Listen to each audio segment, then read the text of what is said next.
Hey there, Michelle Prince, publisher and authority strategist. And I've been noodling over a couple things about authority lately. And the question that just keeps coming up for me is why does authority compound while attention doesn't? And what I mean by that is think about this. If you go viral, which a lot of people say, oh, I want to be viral, but you can do that, but it doesn't equal authority. It might get you some attention, it might get you some social likes and posts and things like that, but it's not true authority.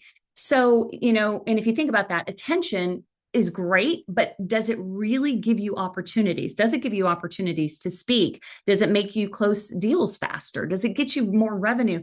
And if the answer is no, then seeking just attention is not necessarily the answer, is what I've been thinking about. Because I know of people who have spent years and years and years creating content. And that's what we're told to do. And we should do, yes, to provide value to others. But what happens to that content creator who stops posting?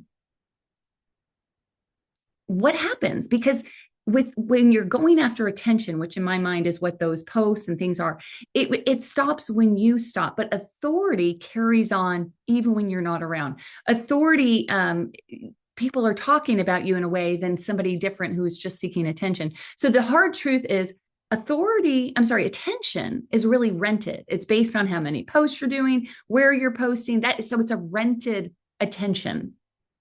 Whereas authority is earned, it's owned, it's a category that you have claimed.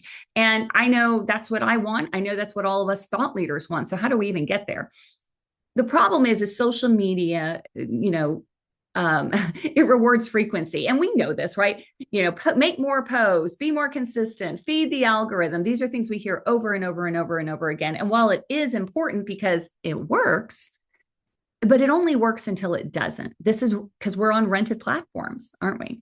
So if you think about attention, it's also linear, meaning you have to start from zero every single time. Every single post starts at zero until you build it back up and get more visibility and make it viral. So it's just constantly feeding that engine that again will stop the moment you stop.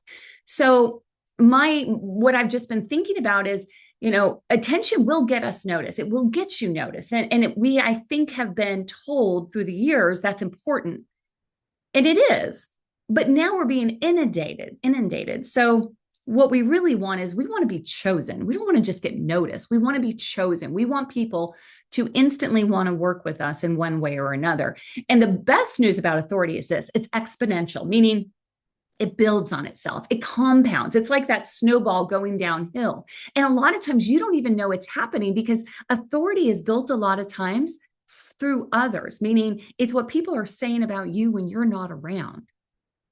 That's important. And so because it compounds, then, your name equals, people already trust you before they talk to you because of that established earned authority, and opportunities will come to you.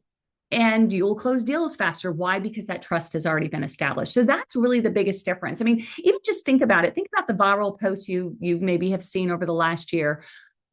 Those people did you actually do business with, or did you just notice them?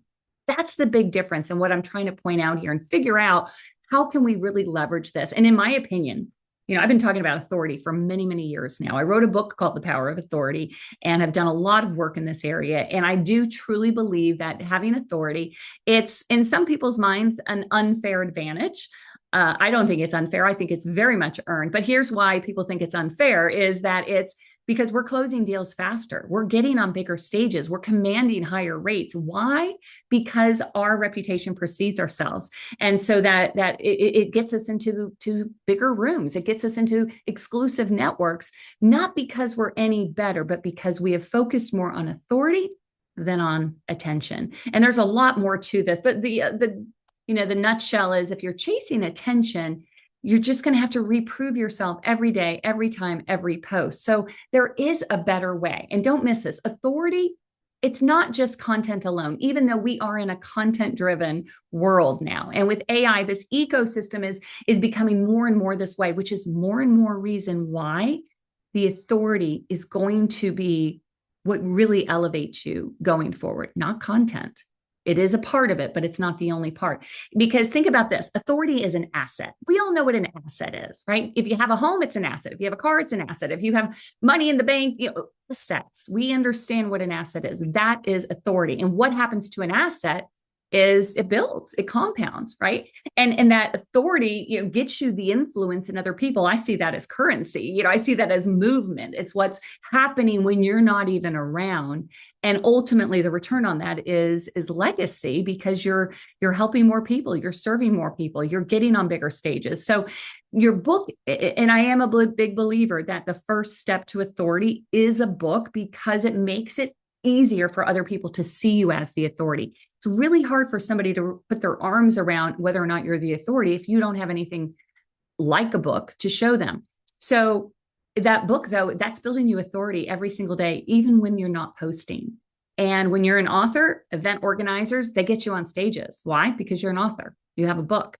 Why do podcast hosts want you on their shows as a guest? Because you have a book. And why are clients wanting to work with you? Because you've proven your ideas in an asset that is tangible. And that's really what does that. So those are the questions I'm thinking about. Curious to get your thoughts. And if you want to connect more on these topics, just go to michelleprince.com/authority. We'll see you next time.